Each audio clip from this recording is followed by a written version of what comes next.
Welcome to ETV Prime. మావిగన్ అనేటువంటి ఆ మాటని జగన్మోహన్ రెడ్డి గారు ఏ ముహూర్తంలో మాట్లాడారో గానీ అది అసలు ఒక వైల్డ్ ఫైర్ అంటారు. వైల్డ్ ఫైర్ లాగా ఇప్పుడు ఆ డిస్కషన్ వెళ్తుంది మావిగన్ మీద. టీడీపీ నాయకులు అయితే తల్ల పట్టుకుంటున్నటువంటి పరిస్థితి. మనం ఇంతకన్నా ఎక్కువ చెప్తే కూడా బాగుండదు కదా, మనం మావిగన్ ప్రమోట్ చేసినట్టు ఉంటుంది. బట్ జరుగుతున్న వాస్తవాన్ని మనం చెప్పాలి కాబట్టి మావిగన్ గురించి జరుగుతున్న డిస్కషను, అలాగే ముఖ్యంగా యువతలో జరుగుతున్న డిస్కషను అనేటువంటిది ఇప్పుడు ఎంత ఉధృతంగా జరుగుతుందంటే అసలు ఏమున్నాయి ఏం లేవు అనేటువంటి చర్చ, అసలు ఇక్కడ ఉన్నది ఏంటి అక్కడ లేనిది ఏంటి అనేటువంటి చర్చ ఒకటి విపరీతంగా జరుగుతుంది. అమరావతి మావిగన్ అనేటువంటిది జగన్మోహన్ రెడ్డి గారు ఆల్రెడీ చెప్పారు. 2 లక్షల కోట్ల రూపాయలు అక్కడ పోసే బదులు ఒక 20,000 కోట్లతోనే మనం మావిగన్ అనేటువంటి బెల్ట్ ని డెవలప్ చేసుకుంటే ఫ్యూచర్ కి బాగా ఉపయోగపడుతుంది, పోర్ట్ సిటీ అవుతుంది అనేటువంటిది ఆయన చాలా వివరంగా చెప్పారు. దాని మీద ఇంకా డిస్కషన్ జరుగుతుంది. ఇక్కడ ఉన్నది ఏంటి అక్కడ లేనిది ఏంటి అనే కంపారిజన్స్ కూడా చేసుకుంటూ వస్తున్నారు. ఎయిర్పోర్ట్ అమరావతిలో లేదు, ఇక్కడ గన్నవరం చాలా దగ్గరలో అంతర్జాతీయ విమానాశ్రయం, పోర్టు అమరావతిలో లేదు, ఇక్కడ మచిలీపట్నం పోర్టు ఉంది బ్రహ్మాండంగా, కార్పొరేషన్లు అమరావతిలో లేవు, ఇక్కడ మన 4 విజయవాడ, గుంటూరు, మచిలీపట్నం, మంగళగిరి కార్పొరేషన్లు, రైల్వే స్టేషన్లు అమరావతిలో ఇంకా ఏం లేవు, ఎప్పటికొస్తాయో తెలియదు. 3 మేజర్ రైల్వే స్టేషన్లు ఉన్నాయి ఇది మావిగన్ బెల్ట్ లో. అవేంటంటే విజయవాడ, గుంటూరు, మచిలీపట్నం. ఇక జనాభా రహదారులు అమరావతిలో లేవు. మావిగన్కి వచ్చేసరికి పూర్తి కనెక్టివిటీ NH16, NH65 ఈ 2 కూడా ఉన్నాయి. ఇంకా జనాభా 1,00,000 లోపు కూడా అమరావతిలో ఉండరు. కానీ మరి మావిగన్ 60 లక్షల రూపాయలు అర్బన్ ప్రాంతం జనాభా ఉంది. ఇక మెడికల్ కాలేజీలు అమరావతిలో ఇప్పటికైతే లేవు. మావిగన్ అంటే 4 గవర్నమెంట్ ప్రైవేట్ మెడికల్ కాలేజీలు ఉన్నాయి. ఖర్చు ఇక్కడ 2 లక్షల కోట్లు అవుతుంది. రోడ్లు డ్రైనేజీలకి ఓన్లీ మౌలిక వసతులకే అమరావతి. ఇది మావిగన్ కి 20,000 కోట్లతోటి ఒక అద్భుతమైనటువంటి రాజధాని, ఈ పోర్టు ఇవన్నీ కూడా ఉండేలాగా, ఎయిర్పోర్ట్ ఇవన్నీ ఉండేలాగా కూడా చేసుకోవచ్చు అనేటువంటి ఇలాంటి కంపారిజన్స్, రకరకాల కంపారిజన్స్ వస్తున్నాయి. అయితే ఈ సందర్భంగా అసలు అమరావతిలో దాదాపు ఆల్రెడీ 50,000 ఎకరాల భూసేకరణ ఫస్ట్ టైం చేశారు. ఇక మళ్ళీ కూడా నాకు భూమి కావాలి, లేకపోతే మున్సిపాలిటీ లాగే ఉండిపోద్దని చెప్పేసి చంద్రబాబు నాయుడు గారు చెప్పడానికి కూడా చాలా మంది తీవ్రంగా వ్యతిరేకించారు. శివరామకృష్ణన్ కమిషన్ చెప్పింది అనేటువంటిది మనం పదే చెప్పుకున్నాం. కాకపోతే దాంట్లో కొన్ని ఇంకా లోతుగా విశ్లేషించడానికి అమరావతికి సంబంధించి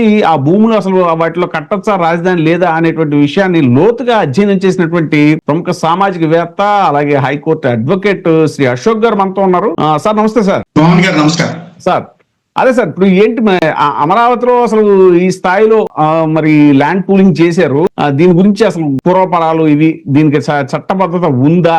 చట్టబద్ధత అంటే రాజధానికి చట్టబద్ధత కాదు, అసలు ఈ భూముల్లో రాజధాని కట్టచ్చా, నిర్మాణాలు చేయొచ్చా అనేటువంటి విషయంలో ఏవో కొన్ని చర్చలు వస్తున్నాయి సార్.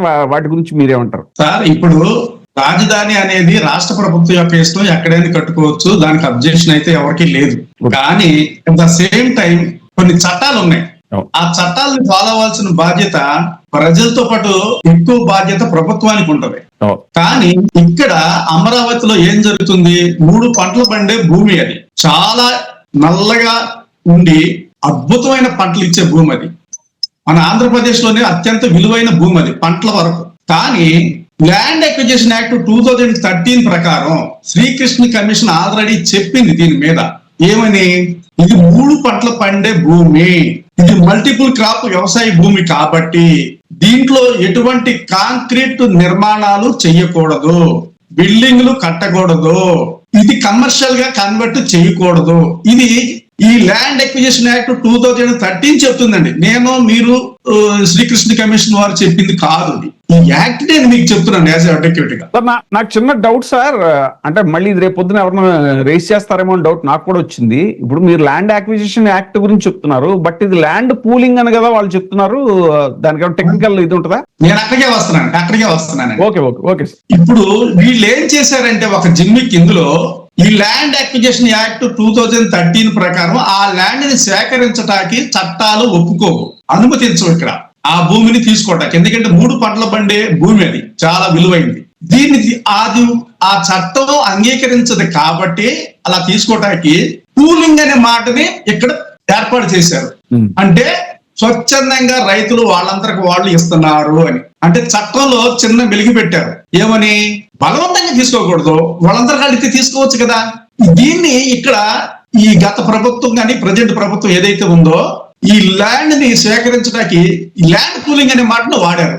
ఆ ఒక్క మాటని అందులో వాడి ఈ భూమిని సేకరించడం జరిగింది. యాక్చువల్ గా ఏముందండి, గ్రౌండ్ లెవెల్కి వెళ్ళి చూస్తే అక్కడ రైతులు స్వచ్ఛందంగా ఇచ్చిన వాళ్ళు ఒక 10%, 20% మాత్రమే ఉంటారు. మిగిలిన 80%, 90% రైతులు ఎవరైతే ఉన్నారో గతి లేక, గత్యంతరం లేక, నిలబెట్టుకోలేక, ప్రలోభాలకు లోనయ్యి కానీ, ఇంకా వేరే వాటికి భయభ్రాంతులకు లోనయ్యి కానీ, రకరకాల కారణాలతో తప్పని పరిస్థితుల్లో ఇవ్వాల్సి వచ్చింది. అలాంటి వాతావరణాన్ని అక్కడ క్రియేట్ చేశారు. అంటే వాలంటీర్లకు ఇచ్చింది ఒక 20%, మిగిలిన 80% మాత్రం ఇవ్వాల్సి వచ్చింది. అలాంటి పరిస్థితి అక్కడ క్రియేట్ అయింది అనమాట. అది ఎవరు చేశారు? ఇది ఓపెన్ సీక్రెటే, ఇది మనం చెప్పక్కర్లేదు. లేకపోతే ఈ రోజుకి కూడా రైతులు ఎందుకు ఉద్యమాలు చేస్తున్నారండి? మా ప్లాట్లు ఎక్కడ ఉన్నాయో మాకు తెలియదు అంటున్నారు. మీరు చూస్తున్నారు, గుండెపోటు వచ్చి మీటింగ్ లో చచ్చిపోయే రైతులు కూడా మీరు నేను చూస్తూనే ఉన్నారు. ఆంధ్రప్రదేశ్ అంతా చూస్తూనే ఉంది. అంటే వాళ్ళు చెప్పుకోలేరు, వీళ్ళు ఎదిరించలేరు, వాళ్ళకి శక్తి సరిపోదు. వాళ్ళు ఒక 20% ఇచ్చారు కాబట్టి వేరే మార్గం లేక వీళ్ళు ఇవ్వాల్సి వచ్చింది. పోనీ అలా ఇచ్చిన వాళ్ళకి ఏమైనా న్యాయం జరుగుతుందో ఇక్కడ? అది జరగట్లా. మన కళ్ళ ముందు చూస్తాం. ఈ రోజు వరకు ఎవరి ప్లాట్లు ఎక్కడ ఉన్నాయో ఎవరికి తెలియని పరిస్థితి. వాళ్ళకి రావాల్సిన అమౌంట్లన్నీ ముట్టిని అంటే ముట్టని పరిస్థితి. వాళ్ళు ఏమి చెప్పుకోలేదు. ప్రభుత్వాన్ని ఎదురుకిచ్చే శక్తి సామాన్యుడికి ఎక్కడి నుంచి ఉంటుందండి? అందుకే వాళ్ళు ఆటోటైకల్తో చచ్చిపోతున్నారు. ఇది మనకు కనపడుతుంది కదా గ్రౌండ్ లెవెల్లో. సో ల్యాండ్ పూలింగ్ అనే మాట దీన్ని యాడ్ చేసి స్వచ్ఛందంగా రైతులు ఇస్తున్నారు అనేది ఒక పబ్లిసిటీ క్రియేట్ చేసి ఈ భూముల్ని తీసుకోవడం జరిగింది. అసలు ఈ ల్యాండ్ అక్విజిషన్ యాక్ట్ 2013 దీనికి పర్మిసిబుల్ కాదు. ఇటువంటి ల్యాండ్ ని ఎక్వైర్ చేయడం అనేది పర్మిసిబుల్ కాదు. యాక్ట్ యాక్సెప్ట్ చేయదు దీనికి. ఎందుకంటే ఈ గ్రీనరీ అంతా పాడైపోద్ది. అక్కడ 2-3 పంటలు పండే దాంట్లో కన్స్ట్రక్షన్, కాంక్రీట్ కన్స్ట్రక్షన్ అనేది నాట్ అలౌడ్ అండి అసలు, according to the law, according to act. ఇది ఒప్పుకోదు, పర్మిట్ చేయదు. అందుకే వీళ్ళు ఏం చేశారంటే వాలంటరీగా ఇచ్చారు ల్యాండ్ పూలింగ్. ఇక్కడ ల్యాండ్ అక్విజిషన్ కాదు, ల్యాండ్ పూలింగ్ అని పెట్టేశారు. ఈ చిన్న మాటను పెట్టి ఆ ల్యాండ్ అంతా సమీకరించడం జరిగింది. పోనీ సమీకరించిన తర్వాత అక్కడ ఏమైనా జస్టిస్ జరుగుతుందా? అది ఏం జరగట్లేదు. ఈ రోజు మనం చూస్తున్నాం. మీకు నేను చెప్పేది కదండి, ఈ మాటలో మీరు నేను అనుకోవాల్సిన అవసరం లేదు. ఇక్కడ ఏం జరుగుతుందంటే సుప్రీం కోర్ట్ ఆఫ్ ఇండియా వారు చెప్పారన్నమాట. ఏమని? ఇక్కడ Vellore citizens welfare forum versus union of India, ఈ కేసులో ఏం చెప్తుందంటే అభివృద్ధి ఉండాలి కానీ పర్యావరణం, వ్యవసాయం దెబ్బతినకోకుండా చూసుకోవాలి. ఇది నేను చెప్పింది కాదండి, సుప్రీంకోర్టు వారు చెప్పింది. మీరు కన్స్ట్రక్షన్ చేసినప్పుడు అభివృద్ధి చెయ్యండి, సేమ్ టైం పర్యావరణం దెబ్బతినకూడదు, పంటలు దెబ్బతినకూడదు. కానీ ఇక్కడ అమరావతిలో 2 దెబ్బతిన్నాయి కదండి. సుప్రీంకోర్టు జడ్జిమెంట్ కదా వ్యతిరేకంగా కదండి. ఇలాంటి అంతేకాదు, ఎంసీ మెహతా వర్సెస్ కమల్నాథ్ కేసులో సుప్రీంకోర్టు చెప్పింది ఏంటంటే ప్రభుత్వం సహజ వనరులకు యజమాని మాత్రం కాదు, ట్రస్టీయే. అంటే సహజ వనరులు ఏవైతే ఉన్నాయో, ఈ కొండలో, గుట్టలో, ఈ పొలాలు ఇవన్నీ కూడా, నదులు ఇవన్నీ కూడా వాటికి యజమాని కాదండి. వాళ్ళు ఇష్టం వచ్చినట్టు నిర్ణయాలు తీసుకుని వాళ్ళు ఇష్టం వచ్చినట్టు కట్టడాలు పర్మిసిబుల్ కాదు. నా మాట కాదు, సుప్రీంకోర్టు చెప్తుంది. వాటికి ట్రస్టీ అంటే ప్రజల సొమ్ముకి ప్రభుత్వం ఎలా ట్రస్టీగా ఉంటుందో ప్రజల ఆస్తులకు కూడా. ఎందుకు సార్ చిన్న రీసెంట్ ఎగ్జాంపుల్ చూసుకుంటే ఇక్కడ హైదరాబాద్ యూనివర్సిటీ, ఇది మన హైదరాబాద్ లో ఆ యూనివర్సిటీకి సంబంధించిన 400 ఎకరాలు తీసుకోవాలనుకుంటే ఎంత పెద్ద ఉద్యమం జరిగింది. సుప్రీంకోర్టు నిర్మోహమాటంగా చెప్పేసింది అసలు ముట్టుకోవడానికి వీల్లేదు. దాంట్లో వాటర్ బాడీస్ ఉన్నాయి, బోల్డ్ ఫారెస్ట్ ల్యాండ్ ఉంది. పర్యావరణం బేస్ మీదే వాళ్ళు అస్సలు యాక్సెప్ట్ చేయలేదు. చూశారు కదండి, సెంట్రల్ యూనివర్సిటీని వాళ్ళు ఈ విధంగా కన్వర్ట్ చేయడం చూస్తే దానికి కోర్టు అడ్డుపడింది కదా. అవునండి, దాన్ని క్యాన్సిల్ చేసుకుంది కదా రేవంత్ రెడ్డి గవర్నమెంట్. అవును. మరి ఇక్కడ ఎందుకు జరగట్లేదు? అది నేను అంటాను, సహజ వనరులకి ప్రభుత్వం అనేది ట్రస్టీ మాత్రమే, యజమాని కాదు. ఇది నా మాట, మీ మాట కాదు. అసలు చిన్న సబ్మిషన్ సార్, అసలు పెద్ద నీటిపారుదల ప్రాజెక్టులకే పర్యావరణ అనుమతులు రావడానికి సంవత్సరాలు పడుతుంది కదా. పర్యావరణం అనేది అంత ముఖ్యం. ఇప్పుడు ప్రపంచ దేశాలన్నీ కూడా పర్యావరణం, గ్లోబల్ వార్మింగ్ అంటుంటే కాంక్రీట్ జంగిల్ గా మార్చడం అసలు నిజంగా అసలు హాస్యాస్పదం అండి. మనం ఇంతసేపు దీని గురించి చర్చించుకోవటం, పదే చర్చించుకుంటే ఏమవుతుందంటే కూడా ఏదో మనం వ్యతిరేకంగా మాట్లాడుతున్నట్టు ఉంది. కానీ బేసిక్స్ మర్చిపోయి జరుగుతున్నటువంటి ఒక విధానాన్ని మనం ప్రశ్నించకుండా ఎలా ఉండగలమండి? అసలు ఇంపార్టెంట్ పాయింట్ చెప్పాలండి. ఇప్పుడు మన ప్రేక్షకులకు గాని రాష్ట్ర ప్రజలకు కూడా చాలా మందికి, కొంతమందికి తెలిసిన, ఎక్కువ మందికి తెలవని విషయం ఇంకొకటి ఉంది. SIA అంటే సోషల్ ఇంపాక్ట్ అసెస్మెంట్. ఇది ఒక సర్వే అండి. అంటే మీరు ఏదైనా ప్రాజెక్టులు కట్టేటప్పుడు సోషల్ ఇంపాక్ట్ అసెస్మెంట్ అనే సర్వే నిర్వహించాలి. అంటే ఇక్కడ ఈ ప్రాజెక్టు కడుతున్నప్పుడు చుట్టుపక్కల పర్యావరణానికి ఏమైనా ఇబ్బంది ఉందా లేదా, ప్రజలకు ఏమైనా ఇబ్బంది ఉందా లేదా, పంట పొలాలకు ఏమైనా ఎఫెక్ట్ అవుతుందా లేదా, సహజ వనరులకు ఏమైనా ఎఫెక్ట్ అవుతుందా లేదా, దీనివల్ల సమస్యలు వస్తాయా లేదా, ఇవన్నిట్లు కూడా క్రోడీకరించి చేసే సర్వేనే సోషల్ ఇంపాక్ట్ అసెస్మెంట్ అంటారు. ఇది అమరావతిలో జరిగిందా? నేను స్ట్రైట్ క్వశ్చన్ అడుగుతున్న రాష్ట్ర ప్రజలందరికీ, ఈ విషయం ఎంతమందికి తెలుసు? SIA అనేది ఇక్కడే కండక్ట్ చేశారా సోషల్ ఇంపాక్ట్ అసెస్మెంట్ అమరావతిలో? మీరు కావాలంటే గూగుల్ చెక్ చేసుకోండి, వెబ్సైట్ లోకి వెళ్ళండి, ఇంటర్నెట్ లోకి వెళ్ళండి, అమరావతి వెబ్సైట్ లో చూసుకోండి. ఈ సర్వే కండక్ట్ చేయలేదు, ఇది నిజం. రాష్ట్రంలో ఎవరో ఈ క్వశ్చన్ ఇంతవరకు రైజ్ చేయలేదు. సోషల్ ఇంపాక్ట్ అసెస్మెంట్ అనే సర్వేని ఈ అమరావతిని సేకరించే ముందు, ఇక్కడ కట్టే ముందు ఎందుకు సర్వే చేయలేదు? ప్రజల్లోకి వెళ్ళి వాళ్ళ ఒపీనియన్ ఎందుకు తీసుకోలేదు? ఈ సర్వే ద్వారా ఇలాంటి సర్వే చెయ్యకపోతే ఇది వ్యాలిడ్ కాదు. ఇది నా మాట కదండి, సుప్రీంకోర్టు వారు చెప్పారు. Social impact survey assessment, social impact assessment చెయ్యకపోతే అది ఎట్టి పరిస్థితుల్లో దాన్ని అక్కడ కన్స్ట్రక్షన్ ఎలా చేయకూడదని సుప్రీంకోర్టు వారు చెప్తున్నారు. నా మాటలు కాదండి ఇది. ఇది అమరావతిలో జరిగిందా?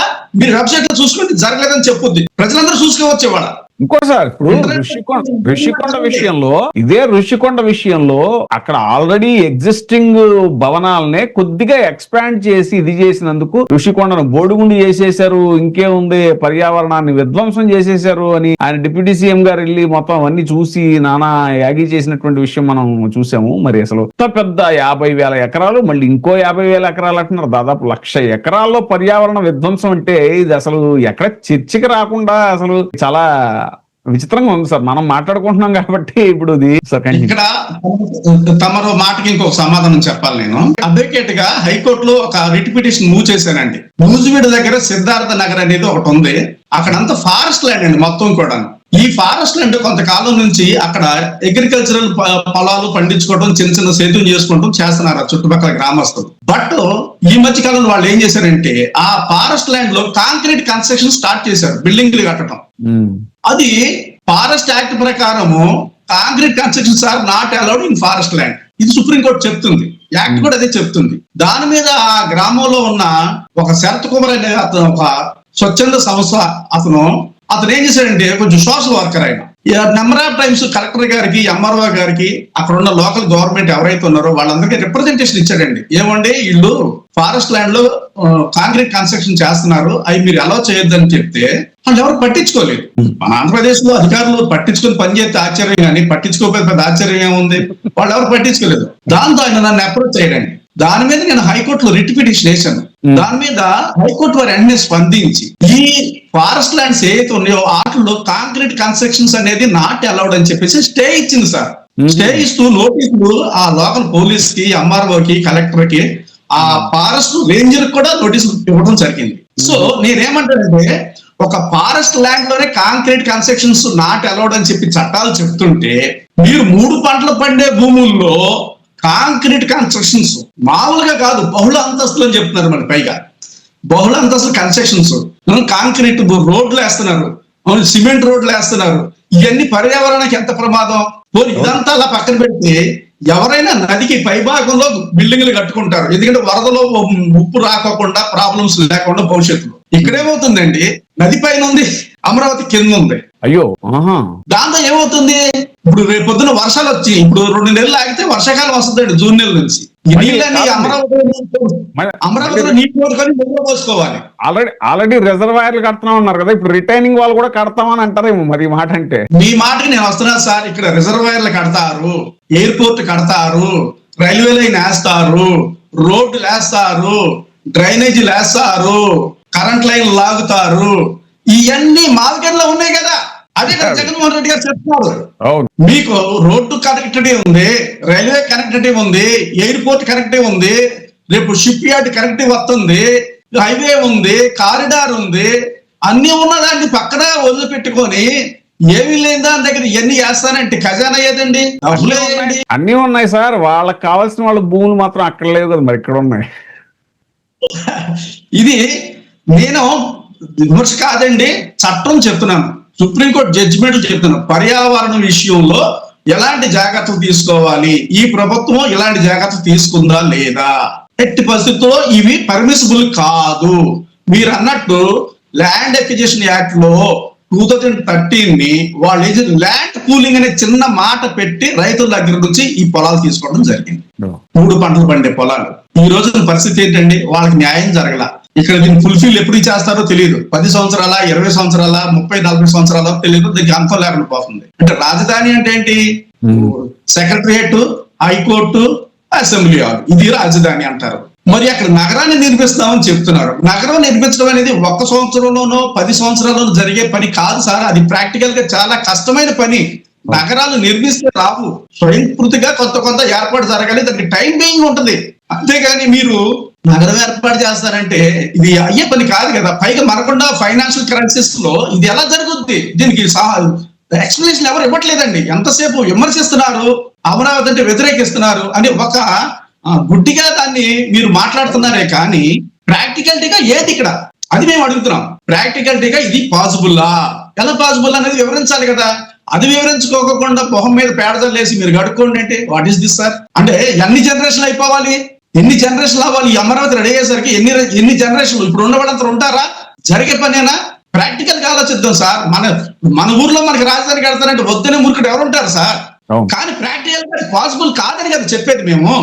నేనే కాదు, రాష్ట్ర ప్రజలు. ఇప్పుడు ఏమైంది? మావిగన్ అనే మాట ఒక ప్రపోజల్ రాగానే అక్కడేముంది 40-50 లక్షల మంది జనం ఆడున్నారు.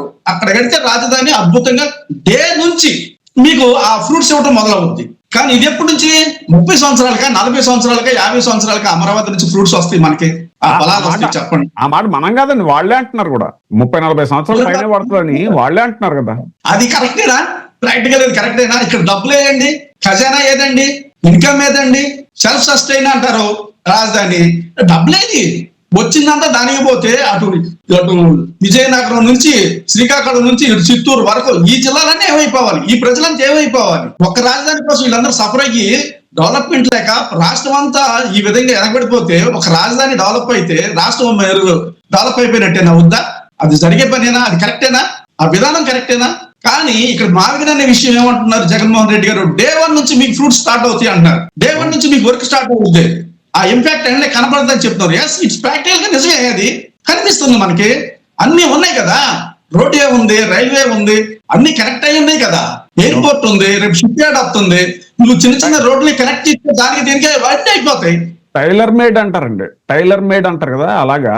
సో మనమున్న రాష్ట్ర ఆర్థిక పరిస్థితిని బట్టి మనం ఎంతవరకు వెళ్ళాలో అంతవరకే చేసుకోవాలి. ఎంతవరకు పాసిబుల్ ప్రాక్టికల్ గా అంతవరకు నిజంగా చేసుకోవాలి. అంతేగాని జనాలకి ఏదో మసిపూసి మారేడుకాయ చేసి ఒప్పించేసి తాత్కాలికమైన ఏదో చేస్తే రాబోయే రోజుల్లో ఈ రాష్ట్రం చాలా సంక్షోభాన్ని ఎదుర్కొంటది. ప్రజలు ఇప్పటికే విద్యార్థులు కానీ, యువకులు కానీ, యూత్ కానీ పనులు లేక అటు బెంగళూరు పోతున్నారు, మెడ్రాస్ పోతున్నారు, హైదరాబాద్ పోతున్నారు. ఇంకా 40-50 సంవత్సరాలు అలాగే పొమ్మంటారా? కానీ జగన్మోహన్ రెడ్డి గారు ఏం చెప్తున్నారండి? డే 1 నుంచి ఇక్కడ వర్క్ స్టార్ట్ అవుద్ది. రాబోయే 5-10 సంవత్సరాల తర్వాత యూత్ అంతా మనకు వస్తారు. పక్క రాష్ట్రం వాళ్ళు కూడా మనకే వస్తారు. ఎగుమతులు దిగుమతులు సముద్రం మీద స్టార్ట్ అవుతాయి. ఆదాయాలు పెరుగుతాయి. మన పిల్లలు మన దగ్గరే ఉంటారు. ఇవన్నీ చెప్తున్నారు ప్రాక్టికల్. మీరు ప్రజలు ఆలోచించుకోవాలి. అంతేగాని మెడికల్ కాలేజీలు జగన్మోహన్ రెడ్డి గారు తీసుకొస్తారంటే మెడికల్ కాలేజ్ వద్దని ప్రైవేటైజేషన్ చేద్దామండి, ఈయన డబ్బులు లేవు మనం భరించలేమని చెప్తాడు. ఒక పక్కనేమో రాజధాని కడతాను అంటాడు. నాకు అర్థం కాని విషయం ఏంటంటే ప్రజలు కూడా ఆలోచించాల్సింది పార్టీల కన్నా ముందు ప్రజా సంక్షేమం చూడండి, రాష్ట్ర భవిష్యత్తు చూడండి. ప్రైవేట్ కాలేజీలు అన్నారు కదా, గుర్తొచ్చింది. నిన్నే కేబినెట్ మీటింగ్ లో ప్రైవేట్ యూనివర్సిటీలకి చాలా లిబరల్ గా ఇది చేశారండి. అన్ని సడలించేశారు. 10 ఎకరాలు కూడా అవసరం లేదంట యూనివర్సిటీకి, 5 ఎకరాలు చాలంట. నారాయణ చెన్నై అపార్ట్మెంట్ లో పెట్టేసుకోవచ్చంట. అదే రాజధానికి మాత్రం 1,00,000 ఎకరాలు కావాలంటారా? What is this? నేనేమంటానంటే పార్టీలకు అతీతంగా ప్రజలు ఆలోచన చేయండి. మెడికల్ కాలేజ్ అనేది మన భవిష్యత్తు, మన బిడ్డల భవిష్యత్తు, మన ఆరోగ్యాలు, మన బిడ్డలకు ఉద్యోగాలు ఇవి వస్తాయి. పార్టీలు కాస్త పక్కన పెట్టండి దయచేసి. మానవ దృక్పథంతో ఆలోచన చేయండి. ఎందుకంటున్నానంటే మెడికల్ కాలేజీ తీసుకొచ్చింది జగన్మోహన్ రెడ్డి, వద్దని చెప్పేది చంద్రబాబు నాయుడు గారు. ఇది ప్రజలకు ఉపయోగకరమైన విషయం. పార్టీలు కాస్త పక్కన పెడితే రాష్ట్ర భవిష్యత్తు, బిడ్డల భవిష్యత్తు, మన భవిష్యత్తు ఎంత బాగుంటదంటే అంత బాగుంటది. మూర్ఖంగా మనము పార్టీలు ఇది మా పార్టీ ఈ స్టాండ్ ఇచ్చింది కాబట్టి, మా పార్టీ మెడికల్ కాలేజ్ వద్దంది కాబట్టి మేము వద్దంటాము. What is this sir? ఎంత బాధకర విషయం. ఇప్పుడు ఏవిఎన్ రాధాకృష్ణ గారు, నేను కామెంట్ చేయకూడదు, జగన్మోహన్ రెడ్డి గారు ఏదన్నా అంటే వాళ్ళ కార్యకర్తలు వాళ్ళ భార్యలకి వేరే పెళ్లిళ్ళు చేయటం కూడా వెనకాడరని చెప్పేసి ఒక దుర్మార్గమైన మాట మాట్లాడారే. ఒక జర్నలిజంలో ఇట్లాంటి మాటలు వాడొచ్చా? ఎంత తప్పుడు మాటలు సార్ అయ్యి. ఆయన మళ్ళీ నిన్న వీకెండ్ కామెంట్ లో మళ్ళీ సమర్థించుకుంటున్నాడు ఆయన దాన్ని. ఉపమానం కూడా తెలియదా మీకు? నేను ఉపమానం వాడాడంట ఆయన. కాదు సార్, ఇప్పుడు మరి చంద్రబాబు నాయుడు గారు తెలుగుదేశం గవర్నమెంట్ మెడికల్ కాలేజీలు వద్దంటే కార్యకర్తలు ఆ పార్టీ వారందరూ కూడా వద్దంటున్నారు. ఏమనాలి దీన్ని? అదే ఆయనకి ఉపమానానికి బూత్ కి తేడా ఆయనకి తెలియట్లేదు ఆ విషయం. మరి ఇప్పుడు మెడికల్ కాలేజీలు ప్రజలకు అవసరం, మన బిడ్డలకు అవసరం, మన ఆరోగ్యాలకు అవసరం, ఈ రాష్ట్రానికి అవసరం. దాన్ని వద్దు అని చెప్పి ఒక స్టాండ్ తీసుకుంది టీడీపీ గవర్నమెంట్. దాన్ని మరి టీడీపీలో వాళ్ళందరూ సపోర్ట్ చేస్తున్నారు. గుడ్డిగా సపోర్ట్ ఎవరు చేస్తున్నారండి? జగన్మోహన్ రెడ్డి పార్టీ చేస్తున్నారా? తెలుగుదేశం చేస్తున్నారా గుడ్డిగా సపోర్ట్ ఆ నాయకుల స్టేట్మెంట్లకి? వాళ్ళది ఒకటే అండి, వాళ్ళు ఏది చేసినా కూడా చాలా గొప్పది. ఇప్పుడు వాళ్ళు చేస్తే సంసారం, ఎదుటి వాళ్ళు చేస్తే డాష్ డాష్ డాష్ అన్నట్టు అది మనం ఫస్ట్ నుంచి చూస్తాం. సరే సార్, అయితే ఈ అంశం ఎక్కడ క్లోజ్ చేసి నెక్స్ట్ అంశానికి వెళ్దాం సార్. నమస్కారం. థ్యాంక్స్.